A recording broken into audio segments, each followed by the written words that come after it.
Welcome back to my channel Puja Debnath vlogs. আশা করি সবাই খুব ভালো আছে আর আমরাও খুব ভালো আছি। তো চলো আজকের ব্লগটা এখন থেকে শুরু করছি। এখন বাজে সকাল 10টা আর গরমটা আজকে বোধহয় অন্য দিনের তুলনায় একটু কম আছে মনে হচ্ছে, জানি না, এখনও বেলায় হলে বোঝা যাবে কী হয়। গরম আছে কিন্তু অন্য দিনের তুলনায় আজকে একটু মনে হচ্ছে কম আছে, সেটাই বলছি। আর এখনও তো সারাটা দিন পড়ে রয়েছে, সবে মাত্র সকাল 10টা। তো যাই হোক, গরম পড়লে আর কিছু করার নেই, তাই না? গরম তো পড়বে, গরমকালে গরম, বর্ষাকালে বর্ষা, শীতকালে শীত তো হবেই। তো যাই হোক, চলো কী কী রান্না হয়েছে তোমাদেরকে দেখিয়ে দিই। এই দেখো কী কী রান্না হয়েছে দেখিয়ে দিই, দাঁড়াও।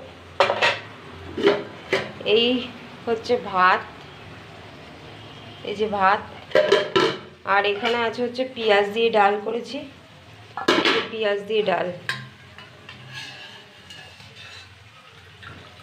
পেঁয়াজ দিয়ে ডাল, আর এই যে গন্ধরাজ লেবু কেটে রেখেছি। আর এখানে আছে হচ্ছে ছেঁচি শাক ভাজা, আমাদের পিছনে হয়েছিল, আমাদের পিছনে যে জায়গাটা আছে ওখানে হয়েছিল, সেই ছেঁচি শাক ভাজা করেছি। আর এইখানে আছে দেখো ভাজা করেছি, উচ্ছে ভাজা, আলু ভাজা, পটল ভাজা, আর তেলাপিয়া মাছ এনেছিল, মাছের ঝোল আর আজকে করিনি, ভেজেছি। আর এখনও এখানে গ্যাসে আলু ভাজা বসানো রয়েছে। আর এই যে হচ্ছে, তারপর হলে খাওয়া দাওয়া করবো। তো চলো পরে আবার আসছি। অনুষ্ঠান বাড়ি থেকে চলে তো এসছি, কিন্তু কি হবে আসলে, আমার ঘরে খাটের অবস্থা দেখলে কি মনে করবা বলো তো তোমরা, আমি হয়তো আবার কোথাও যাব। তো চলো দেখাচ্ছি তোমাদেরকে।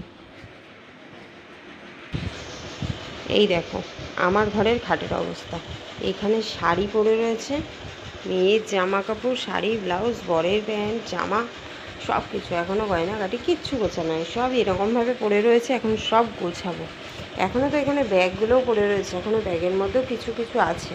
তো এই যে এখন সব গুছাবো, আর মেয়ে ঘুমাচ্ছে।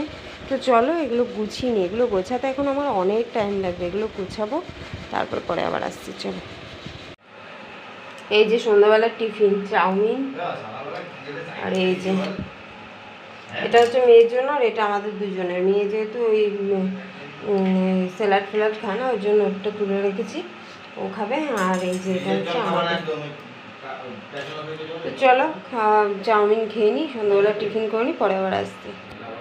ও আজকে বরকে বললাম রাত্রেবেলায় রুটি খেতে হবে না, ভাত করি, ডাল আছে, তাহলে ভাত আর আলু সিদ্ধ করলে হয়েছে, তো কিন্তু না, ও এখন রুটি খাবে। তো আমাকে রুটি করতে গেলে তো ডাল দিয়ে রুটি খাওয়া যাবে না, রুটির সাথে তরকারি করতে হবে। বলো, গরমে ইচ্ছা করে, এমনিতে তো গরম, তার মধ্যে এখন আমাকে রান্নাঘরে যেতে হবে, আটা মাখতে হবে, রুটি করতে হবে, তরকারি কাটতে হবে, তরকারি করতে হবে। বলো তাহলে কতটা টাইম লাগে? আর ভাত করলে ভাতের মধ্যে আলু দিয়ে দিতাম, সিদ্ধ হয়ে যেত, কিন্তু না, রুটি খাবে, রুটির সাথে তরকারি করতে হবে, কিচ্ছু করার নেই। তো এই এখন আটা ফাটা মাখবো, আর মেয়ে ওদিকে পড়তে বসেছে, প্রচুর গরম পড়েছে, মানে ফ্যান চললেও মেয়ে ঘেমে যাচ্ছে, গায়ে পুরো ঘেমে যাচ্ছে, কোনো জামা টামা পরাইনি, কিচ্ছু না, পুরো ঘেমে যাচ্ছে আর ঘামাচিতে ভর্তি হয়ে যাচ্ছে, যার জন্য চুল কেটে দিলাম। এবার বলেছিলাম ন্যাড়া হয়ে যাও, ও ন্যাড়া হবে না। তো যাই হোক, ন্যাড়া হয়নি, ন্যাড়া দেখি করি কি না ঠিক নেই, কিন্তু ন্যাড়া হতে চাইছে না, তো সেই জন্য ন্যাড়া করা হয়নি। চুল আগে একবার কেটেছিলাম, আবার ছোট ছোট করে কেটে দেওয়া হয়ে গেছে, মানে কেটে দেওয়া হয়েছে। আর এই গরম মানে এখন না চুল যেন আরও বেশি বাড়ছে, সেই মানে কাটলাম 1 মাস হতে পারিনি, তার মধ্যে চুল বড় বড় হয়ে গেছে, আবার কাটা হলো। তো যাই হোক, ন্যাড়া হলে একটু ভালো হতো, চুলটাও ঘন হতো, আর চুলটা উঠতেও একটু দেরি হতো, টাইম লাগতো, তাহলে আর অসুবিধা হতো না, কিন্তু ও ন্যাড়া হবে না। তো যাই হোক, চলো রুটি ফুটি করে নিই, আবার পরে আসি। এই যে রুটি করা হয়ে গেছে, আর এই যে খেতে বসে গেছে, এই যে রুটি,